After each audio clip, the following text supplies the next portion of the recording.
2014 ఎన్నికల్లో మిత్రులు 2019 ఎన్నికల్లో మాత్రం విడివిడిగా పోటీ చేశారు. తర్వాత కాలంలో వైసీపీ విధానాలను ఎండగట్టడంతో భాగంగా ఏకమయ్యారు. ప్రభుత్వ వ్యతిరేక సీట్లు చీల్చకూడదనే సిద్ధాంతం ఉమ్మడిగా పోటీ చేస్తామంటున్నారు. సీట్ల విషయంలో ఇంకా ఇరు పార్టీల మధ్య స్పష్టత రాకపోవడంతో ఏం జరుగుతుందోనని ఉత్కంఠ నెలకొంది. ఇప్పటికే చంద్రబాబు 2 చోట్ల అభ్యర్థులను ప్రకటించగా తాను ఏమీ తక్కువ తినలేదు అన్నట్లు పవన్ కూడా 2 సీట్లు అనౌన్స్ చేశారు. పొత్తు ధర్మం పాటించకుండా టీడీపీ ఏకపక్షంగా అభ్యర్థులను ప్రకటించడాన్ని తప్పుపట్టారు. దీంతో పొత్తుపై హీట్ మరింత పెరిగింది.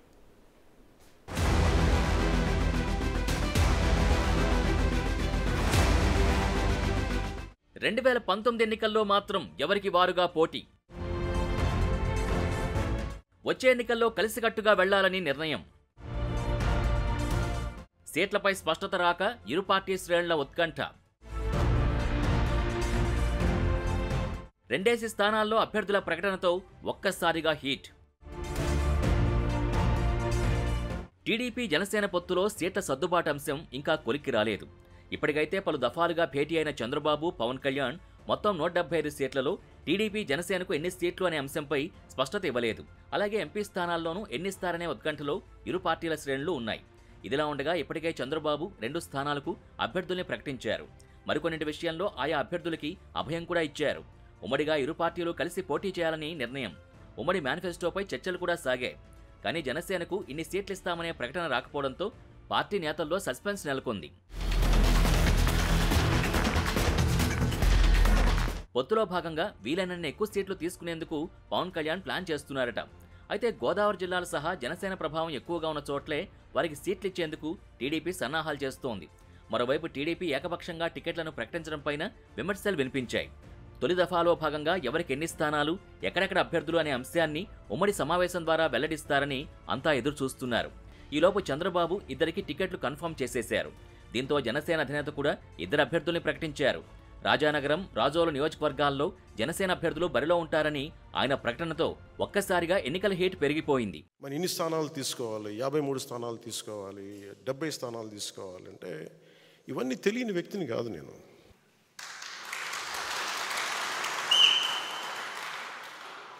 మనోడికి అసలు ప్రాక్టికాలిటీ తెలియదు, వీధుల్లో తిరగడు కాబట్టి, జనంతో తిరగడు కాబట్టి అసలు మనం ఏమనుకుంటామో తెలియదు. మీరు ఏమనుకోకపోతే తెలియకపోతే నేను రాజకీయాల్లోకి ఎందుకు వస్తాను?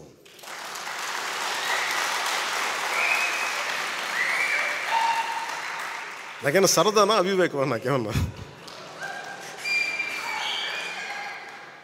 జనసేన వచ్చింది కూడా రాష్ట్ర విభజన ఒక్క నాయకుడు మాట్లాడట్లా. ఆంధ్రప్రదేశ్కి జరిగిన అన్యాయానికి, లేదంటే రాష్ట్ర విభజన ఇలా చేయకూడదు, ప్రజల మధ్య ఇలా చిచ్చు పెట్టకూడదు, విభజన జరగాలంటే చాలా సైంటిఫిక్గా జరగాలి అని ఒక పద్ధతి తీరు లేదు. ద్వేషంతో విడిపోవడం కష్టం, తేలిక. 2 వ్యక్తుల్ని కలపడం చాలా కష్టం, 2 వ్యక్తులు విడగొట్టడం చాలా తేలిక. ఒక కట్టడాన్ని నిర్మించడం కష్టం, ఒక కట్టడాన్ని కూల్చడం ఒక లెస్ దెన్ 24 సెకండ్స్. అందుకే నేను ఎప్పుడు నిర్మాణాన్ని ఇష్టపడతాను, విధ్వంసాన్ని ఇష్టపడను. అందుకే నా పద్ధతులు ఒకసారి ఇబ్బందిగా ఉంటాయి. గొడవలు పెట్టి నేను అంత ఈజీగా గొడవలు పెట్టుకోను. కష్ట నష్టాలు తెలుసు. ఎందుకు ఒక్కడనే మనం వెళ్ళలేదని అనడానికి కారణం, అసలు ఎందుకు ఈ మాట చెప్పారు వైసీపీ? నేను మాట్లాడుతున్నప్పుడు వైసీపీ వ్యతిరేక ఓటు చేయకూడదు అనటం వల్ల మీకు టీడీపీ పార్టీ బతికేసింది, మీరు జైలుకి చెప్తే వాళ్ళు బతికేశారు, మేము నలిగిపోతున్నాం అంటే. నాకు కనుక 2019లో నాకు సలహాలు ఇచ్చేవాళ్ళందరూ, నేను 153 స్థానాల్లో పోటీ చేయించాం. 30-40 మంది కనుక నన్ను ఎమ్మెల్యేలుగా గెలిపించుంటే ఈరోజు సంపూర్ణ హక్కు ఉండేది. 30-40 మంది పక్కన పెట్టండి, కనీసం నన్ను కూడా గెలిపించలేకపోయారు. కనీసం నన్ను గెలిపించున్నా కానీ బాగుండేది. 30-40 స్థానాల్లో పెట్టి కనీసం నన్ను గెలిపించిన ఒక్క సీటు నాకు గెలిచిగా నేను ఎల్లుండుంటే అప్పుడు నీ కోసం నిలబడ్డాం, అందుకని ఈసారి నువ్వు ముఖ్యమంత్రి స్థానం అడగండి, ముందుకు వెళ్ళకూడదు పొత్తునంటే అప్పుడు నేను వింటాను సంపూర్ణంగా. నువ్వు ఏమి మనకు రిజల్ట్స్ చూపించకుండా ఎట్లా అడుగుతావు అంట? రిజల్ట్స్ చూపించకుండా ఎలా అడుగుతాం? ఈరోజు మన అందరితోటి మర్యాదగా మాట్లాడుతున్నారు, గౌరవిస్తున్నారు కేంద్ర ప్రభుత్వం అంటే. 18 లక్షల ఓటు పైచిలకు మనం సంపాదించగలిగాం మనం పోయిన ఎన్నికల్లో. అది 6% ఓటు. అది టీడీపీతో పొత్తు భవిష్యత్తులోనూ కొనసాగుతుందంటున్న పవన్ వచ్చే అన్ని ఎన్నికల్లోనూ 3వ వంతు సీట్లు కావాల్సిందే అంటున్నారు. అది కూడా ఆలస్యం కావడంతో జనసేన అధినేత ఒక అడుగు ముందుకేసి 2 సీట్లలో అభ్యర్థుల్ని ప్రకటించారట. దానికి తోడు జనసేన కార్యకర్తల నుంచి తనకి ఒత్తిడి వస్తున్న నేపథ్యంలో 2 సీట్లపై క్లారిటీ ఇచ్చేశారట. ఇప్పటికే ఇతర పార్టీలు సీట్లు అభ్యర్థుల విషయంలో ఓ అడుగు ముందుకు వేయగా మనము అదే రీతిలో ముందుకు సాగాలనే యోచనలో పవన్ ఉన్నట్టు సమాచారం. నేను కూడా ప్రత్యేక పరిస్థితుల్లో వాళ్ళు 2 సీట్లు అనౌన్స్ చేశారు కాబట్టి నేను కూడా 2 సీట్లు అనౌన్స్ చేస్తున్నాను ఈ రోజున. అది పరిస్థితులు అలాంటివి. సో నాకు కూడా ఒత్తిడి ఉంటుంది, పాపం చంద్రబాబు గారికి కూడా ఒత్తిడి ఉంటుంది, నాకు కూడా ఒత్తిడి ఉంటుంది. కాబట్టి ఆ ఒత్తిడిని నేను కూడా తట్టుకోవడానికి రిపబ్లిక్ డే రోజున నాకు R అక్షరం బాగుందనిపించింది. రిపబ్లిక్ డే RRR లాగా రిపబ్లిక్ డే రోజున రాజోలు రాజానగరం సీట్లు నేను అనౌన్స్ చేస్తాను.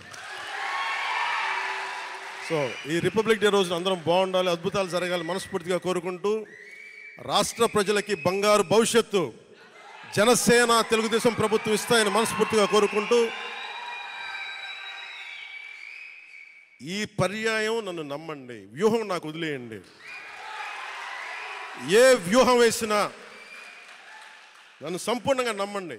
పొత్తులో భాగంగా ప్రస్తుతం ఇచ్చే ఎమ్మెల్యే స్థానాల కంటే స్థానిక సంస్థల్లో తమకు ఎక్కువ ప్రాధాన్యత ఇవ్వాలని పవన్ కోరినట్టు తెలుస్తోంది. తద్వారా గ్రామస్థాయిలో కేడర్ని బలోపేతం చేసుకునే వెసులుబాటు ఉండడంతో ప్రస్తుతం అసెంబ్లీ సీట్లపై పవన్ ఎక్కువ ఒత్తిడి పెట్టేందుకు సిద్ధంగా లేరని సమాచారం. అనుకున్న విధంగా సీట్ల సర్దుబాటు జరిగితే 2 పార్టీలు కలిసి జనంలోకి వెళ్లే అవకాశం ఉంది. తద్వారా ప్రభుత్వ వ్యతిరేక ఓట్లు చీల్చననే పవన్ వ్యాఖ్యలకు సార్థకత వస్తుందని రాజకీయ నిపుణులు అంచనా వేస్తున్నారు.